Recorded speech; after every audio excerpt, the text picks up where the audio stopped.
Let's cover his background. Joseph Fritzl was born April 9, 1935 in Lower Austria to Joseph Sr. and Maria Fritzl. He grew up as an only child raised solely by his working mother, who he alleges regularly subjected her son to physical and emotional abuse throughout his childhood. His father, a severe alcoholic, deserted the family when Fritzl was 4 years old and never again came into contact with him.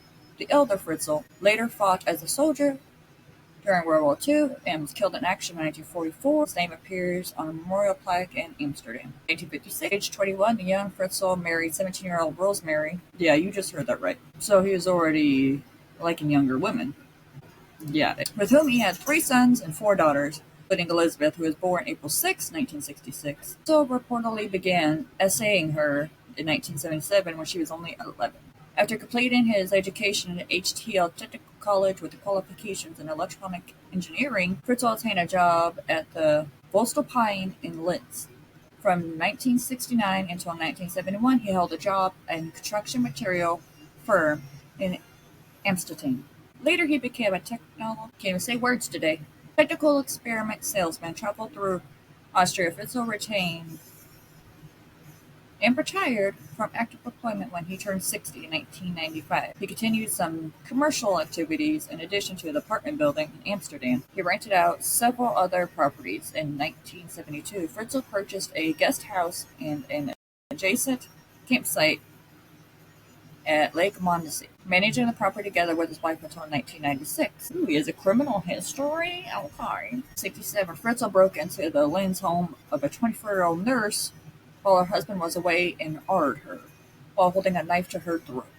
Named a killer if she screamed. According to the annual report in 1967 and a press release of the same year, he was also named a suspect in a case of attempted murder of a 21-year-old woman and was known for indecent exposure. Fritzl was arrested and served 12 months in an 18-month prison sentence. In accordance with Austrian law, Fritzl's criminal record was expunged after 15 years. As a result, more than 25 years later, the local Social Security Service authorities did not discover his criminal history when he applied to adopt and or foster Elizabeth's children. Whoa. So he has a whole background of this, you know? So this ain't his first rodeo. Whoa. So he is capable of it. Okay, captivity. After completing compulsory education at the age of 17, Elizabeth started a course to become a waitress. And during 1983, she ran away from home and went into hiding in Vienna with a friend from work. She was found by police within 3 weeks and returned to her parents in Amsterdam.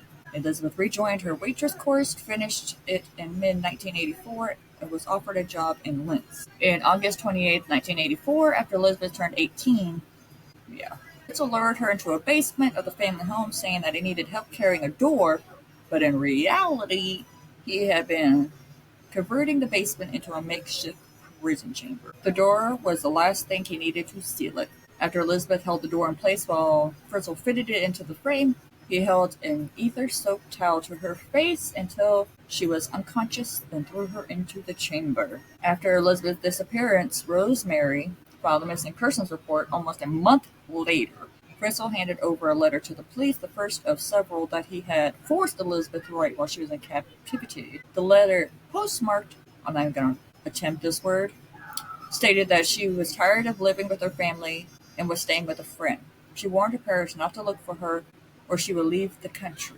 Fritzl told police that she had most likely joined a cult. Over the next 24 years, Fritzl entered the hidden chamber almost every day for a minimum of 3 times a week, bringing food and other supplies, and repeatedly arred Elizabeth. She gave birth to 7 children during her captivity. 1 died shortly after birth. 3, Lisa, Monica, and Alexander, were moved from the chamber as infants to their foster parents. Officials say that Fritzl very plausibly explained 3 of his infant grandchildren had appeared on his doorstep.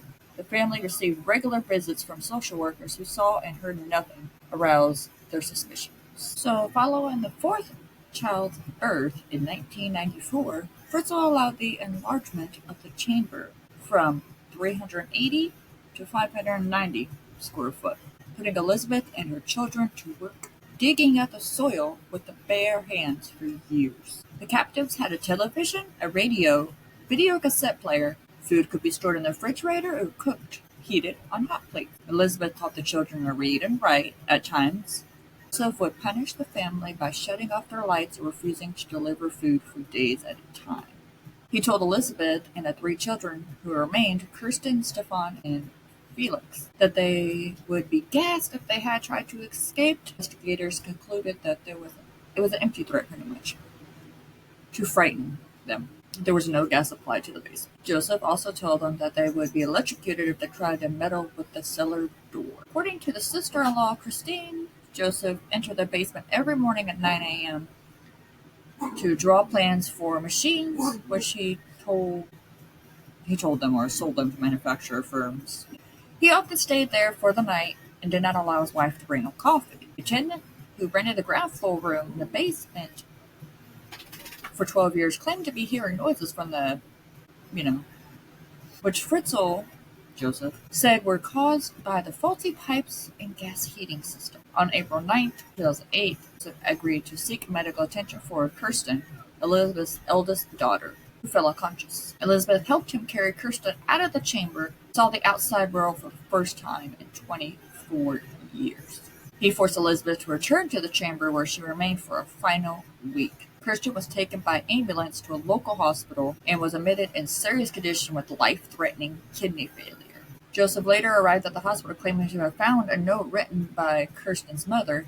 He discussed Kirsten's condition in a note with the Dr. Albert Reeder. Medical staff found aspects of Joseph's story puzzling and alerted police on the 21st of April. The police broadcast an appeal of public media for a missing mother to come forward and provide information about Kirsten's medical history. The investigation into Elizabeth's disappearance was also reopened. Joseph repeats his story about Elizabeth being in a cult and presented that he was claimed that the most recent letter from her, dated January 2008, posted from the town of Kermenton. The police constructed Manfeld blah blah blah, a church officer and expert on cults who raised doubts about the existing of the group Joseph described. He noted that Elizabeth later seemed dictated and oddly written. Elizabeth pleaded with Joseph to be taken to the hospital where Kirsten was being treated. On April 26, he released her from the cellar along with her sons, Stefan and Felix, bringing them upstairs, at which time he and Elizabeth went to the hospital, following a tip-off from Dr. Ritter and that the Fritzls were at the hospital. The police detained them on the hospital grounds and took them to the police station for questioning. Elizabeth did not provide police with more details until they promised her that she would have to never see her father again. Over 2 hours, she told the story of her 24 years in captivity. Elizabeth recounted that Joseph barred her, forced her to watch pornographic videos, which he made her reenact with him in front of children in order to humiliate her. Oh God. Joseph, age 73, was quickly arrested on suspicions of serious crimes against family members. During the night of April 27th, Elizabeth and her children and her mother Rosemary were taken into care. Joseph told investigators how to enter the chamber through a small hidden door, opened by a secretly keyless entry code. Rosemary had been unaware what had been happening to Elizabeth. On April 29th, it was announced that DNA evidence confirmed Joseph was the biological father of his daughter's children. His defense lawyer said that although the DNA test proved incest, evidence was still needed for allegations of R and enslavement. In May 1st, the press conference, police stated, Joseph had forced Elizabeth to write a letter the previous year which indicated that he may have been planning to release her and the children. Letter said that she wanted to come home, but it's not possible yet. Police believe that Joseph was planning to have rescued his daughter from the cult. So her people, agreed that she would never have to see her father again. Elizabeth gave videotape testimony before the prosecutors and investigators on July 11th, 2008. On November 13th, authorities released the indication against Joseph. He stood trial for murder of the infant Michael, who died shortly after birth, and faced between 10 years and life imprisonment. Joseph also was charged with R, incest, kidnapping, false imprisonment, and slavery, which carry a maximum 20 years. Okay, this is like the key events of this whole thing. So 1977, Joseph begins essaying his 11-year-old daughter Elizabeth. 1980, Mother Maria dies in captivity. 81 to 82, Fritzl begins to turn the hidden cellar into a prison chamber. August 28, 1984, Joseph lures 18-year-old Elizabeth to the basement and imprisons her. November 1986, Elizabeth has a miscarriage in the 10th week of pregnancy. August 30th, 1988, Kirsten was born and lives in a cellar until the age of 19 in 2008. February 1st, 1990, Stefan is born. He also stays in a cellar until 2008, age 18. August 29th, 1992, Lisa is born in May 1993, and at 9 months of age, she is discovered outside the family home in a cardboard box, allegedly left there by Elizabeth with a note asking the child to be looked after. 1993, after repeating quest of Elizabeth, Joseph allows the enlargement of the prison, putting Elizabeth and her children to work for digging with their hands.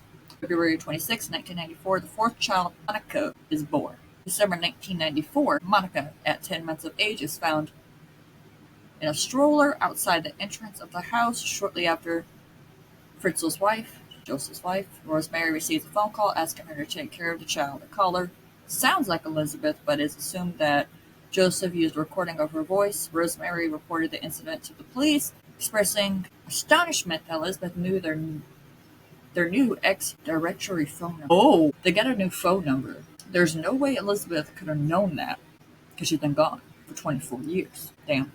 A detective mother. April 28th, 1996. Elizabeth gives birth to two twin boys, Michael and Alexander. The first one dies after less than 3 days, and Joseph removes and cremates the body. Surviving twin Alexander is taken upstairs at 15 months old and discovered in circumstances similar to those of his two sisters. December 16, 2002, Felix is born. According to statements by Joseph, he kept Felix in a cellar with Elizabeth and her two eldest children because his wife could not look after another child. Then stop making them. April 19, 2008, Fritzl arranges for a critical ill 19-year-old Kirsten to be taken to the local hospital. April 26, 2008, he brings the people from the basement upstairs, informing his wife that Elizabeth had decided to come home after 24 years. Later the evening, an anonymous tip-off during a visit to the hospital, taken to police custody, blah, blah. March 19, 2009, after a 4-day trial, Joseph pleads guilty to the charges of murder of negligence of his infant son and grandson, Michael, as well as decades of enslavement, incest,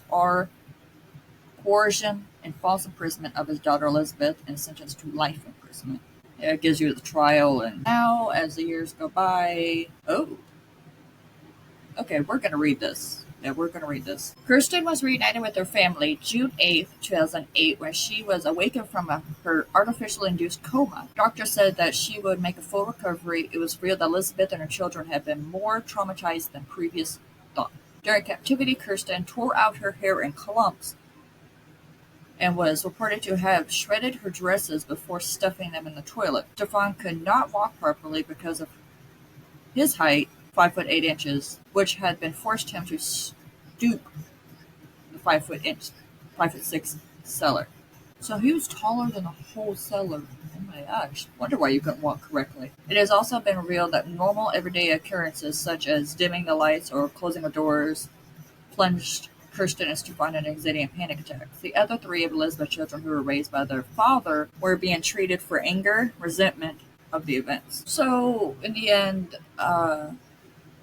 Elizabeth and all of her children were moved to an unknown town, witness protection kind of thing, and so going to therapy, reuniting with the family, getting used to the real world again.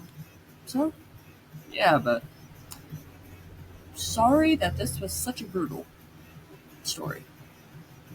Bye.